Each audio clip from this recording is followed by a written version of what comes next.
Breaking news చూస్తున్నాం. ప్రధాని నరేంద్ర మోదీ తెలంగాణ పర్యటన ఖరారైంది. మోదీ రాష్ట్రంలో 2 రోజులు పర్యటించనున్నారు. మార్చి 4 సంగారెడ్డికి రానున్న ప్రధాని అక్కడ పలు అభివృద్ధి కార్యక్రమాలకు శ్రీకారం చుట్టనున్నారు. మార్చి 4న ఆదిలాబాద్ జిల్లాలో పర్యటించనున్నారు. నాందేడ్లో ఏర్పాటు చేసిన అఖోలా హైవేని జాతికి అంకితం చేసే అవకాశం ఉంది. కాగా మార్చి 4-5 తేదీల్లో సంగారెడ్డి, ఆదిలాబాద్ జిల్లాలో నిర్వహించబోయే బహిరంగ సభలో ఆయన పాల్గొననున్నారు.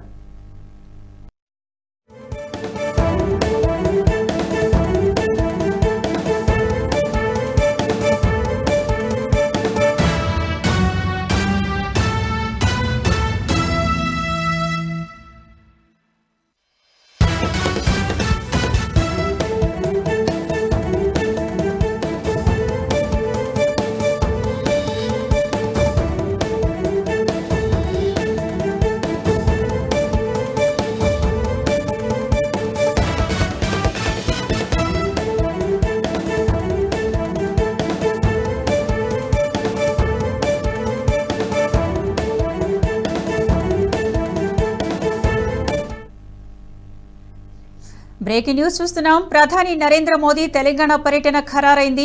మోదీ రాష్ట్రంలో 2 రోజులు పర్యటించనున్నారు. మార్చి 4 సంగారెడ్డికి రానున్న ప్రధాని అక్కడ పలు అభివృద్ధి కార్యక్రమాలకు శ్రీకారం చుట్టనున్నారు.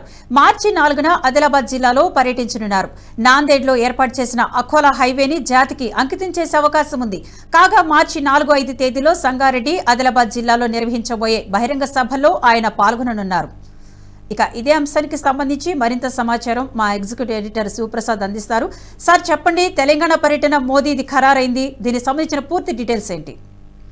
సో విద్యా ప్రధానంగా ఎన్నికలకి సంబంధించినటువంటి ప్రచారం అంతా కూడా ఊపందుకుంటున్నటువంటి నేపథ్యంలో ప్రధానమంత్రి నరేంద్ర మోడీ ఎన్నికల షెడ్యూల్ ఇంకా వెలువడక ముందే ఆయన తెలంగాణ రాష్ట్రానికి వస్తున్నారు.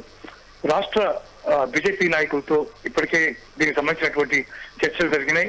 ఎక్కడెక్కడ ప్రసంగించాలి, ఏమేం చేయాలి అనే దాని మీద ఇప్పటికే స్పష్టమైనటువంటి అవగాహన ఉన్నటువంటి నేపథ్యంలో మార్చి 4, 5 ఈ 2 తేదీల్లో కూడా నరేంద్ర మోడీ తెలంగాణలో పర్యటిస్తారు. ముఖ్యంగా ఆదిలాబాద్ లో ఆయన పర్యటన చాలా కొన్ని ప్రధానమైనటువంటి కీలకమైనటువంటి అభివృద్ధి సంక్షేమ కార్యక్రమాలకు సంబంధించినటువంటి అన్ని కూడా ఆ రోజు జరగబోతున్నాయి. అట్లాగే 4వ తేదీన సంగారెడ్డిలో ఆయన బహిరంగ సభ జరగబోతోంది. ఎక్కడైతే కీలక స్థానాలు ఉన్నాయో, ఎక్కడెక్కడైతే మనం ప్రధానంగా భారతీయ జనతా పార్టీ విజయం సాధించడానికి అవకాశాలు ఉన్నాయో ఇట్లాంటి స్థానాన్ని ప్రధానంగా ఐడెంటిఫై చేసి ఆయా స్థానాల్లో మోడీ సభలు ఏర్పాటు చేయడం ద్వారా భారతీయ జనతా పార్టీ రాష్ట్ర నాయకత్వం అక్కడ విజయం సాధించాలనేటటువంటి తమ యొక్క ప్రయత్నం ఏదైతే ఉందో దానికి మద్దతుగా ఈ రకమైనటువంటి ఏర్పాట్లు చేస్తున్నట్టుగా మనం భావించవలసి ఉంటుంది. ఏదేమైనా మోడీ పర్యటన ద్వారా రాష్ట్రంలో బీజేపీకి కొత్త జోష్ వచ్చేటటువంటి అవకాశం ఉంది. ఇప్పటికే చాలా అనేక రకాలైనటువంటి సంక్షేమ కార్యక్రమాలు, అనేక రకాలైనటువంటి ప్రజాహిత కార్యక్రమాలు కేంద్ర ప్రభుత్వం ఏం చేస్తోందో వాటన్నింటినీ కూడా ప్రస్తుతం జరుగుతున్నటువంటి బీజేపీ యాత్రల్లో నేతలందరూ కూడా స్పష్టంగా యువతకి, అక్కడ ఉన్నటువంటి పల్లెల్లో ఉన్నటువంటి ప్రజలకి తెలియజేసినటువంటి సందర్భాన్ని మనం చూస్తున్నాం. ఇలాంటి పరిస్థితుల్లో మోడీ రావడం, ఆయన ప్రసంగించడం అనేది డెఫినెట్ గా భారతీయ జనతా పార్టీకి గొప్ప ఊపుని, గొప్పదైనటువంటి ఒక మద్దతుని ఇచ్చేటటువంటి అవకాశం కల్పిస్తుంది. అంటే ఒకవైపు విజయ సంకల్ప యాత్రలు జరుగుతూనే ఉన్నాయి, మరోవైపు ప్రధానితో బహిరంగ సభలు ఏర్పాటు చేయడం, ఇదంతా ఎన్నికల వ్యూహంలో భాగంగా మనం అనుకోవచ్చా?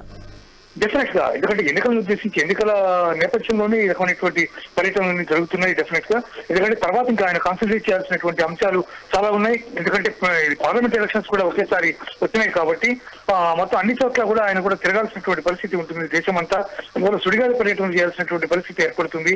ఆ నేపథ్యంలో ముందుగా 2 సభలు ఏర్పాటు చేసి వాటిని అడ్రస్ చేస్తే తర్వాత పరిస్థితిని, అవకాశాన్ని బట్టి వెసులుబాటు చూసుకుని త్వరగా తెలంగాణకు వచ్చేసి ఒక సభ అడ్రస్ చేసి వెళ్ళిపోయేటటువంటి పరిస్థితులు ఏర్పడతాయి రాను. అందుకని ముందే 2 ప్రధానమైనటువంటి సభలు ఏర్పాటు చేస్తున్నట్టుగా సమాచారం తెలుస్తుంది. ఇది డెఫినెట్ గా పొలిటికల్ అంశంగానే దీన్ని భావించాలి. విద్య, అంటే ఈ పర్యటనలో స్థానిక నేతలతో ప్రధాని ఏదైనా ఎన్నికల గురించి మాట్లాడే అవకాశం ఉందా, చర్చించే అవకాశం లేదు? ఎన్నికలకు సంబంధించినటువంటి దిశానిర్దేశం అంతా కూడా అమిత్ షా చేస్తారు. సాధారణంగా 199% అమిత్ షా చేస్తారు. ఆయన ఇప్పటికీ అనేక సార్లు రాష్ట్ర అధ్యక్షుడు కిషన్ రెడ్డితో, అలాగే ప్రధానమైనటువంటి నాయకులతో మాట్లాడారు. ఇటీవల ఢిల్లీలో జరిగినటువంటి బీజేపీ సమావేశాల్లో పాల్గొన్నటువంటి రాష్ట్ర నేతలందరికీ కూడా అక్కడ ఆయనే దిశానిర్దేశం చేశారు. ఆయనతో పాటు నడ్డా కూడా సమావేశంలో పాల్గొన్నారు. ఎలక్షన్ కి సంబంధించినటువంటి సమావేశంలో వాళ్ళందరూ కూడా అనేక అంశాలు ఇప్పటికే చెప్పి ఈ రకమైనటువంటి వ్యూహంతో ముందుకెళ్లాలనేది నిర్ధారణ చేశారు ఆల్రెడీ. కాబట్టి ఆ ప్రకారమే వెళ్తారు. కాబట్టి మోడీతో ప్రత్యేకించి సమావేశాలు జరిగే అవకాశం లేదు. మోడీ కేవలం సభల్లో ప్రసంగించడం, మాట్లాడడం, అభివృద్ధి సంక్షేమ కార్యక్రమాలకు సంబంధించినటువంటి నిర్వహణ వాటికి సంబంధించి మాత్రమే ఆయన చూస్తారు తప్ప ఈ అంశాలన్నీ కూడా రాష్ట్ర నాయకత్వంతో మాట్లాడే అవకాశం లేదు. ఒకవేళ సమయం దొరికితే కిషన్ రెడ్డి లాంటి ఒకరిద్దరు ప్రధానమైనటువంటి నేతలతో ఒక 5-10 నిమిషాలు మాట్లాడే అవకాశం లభించవచ్చు. Thank you so much SV Prasad.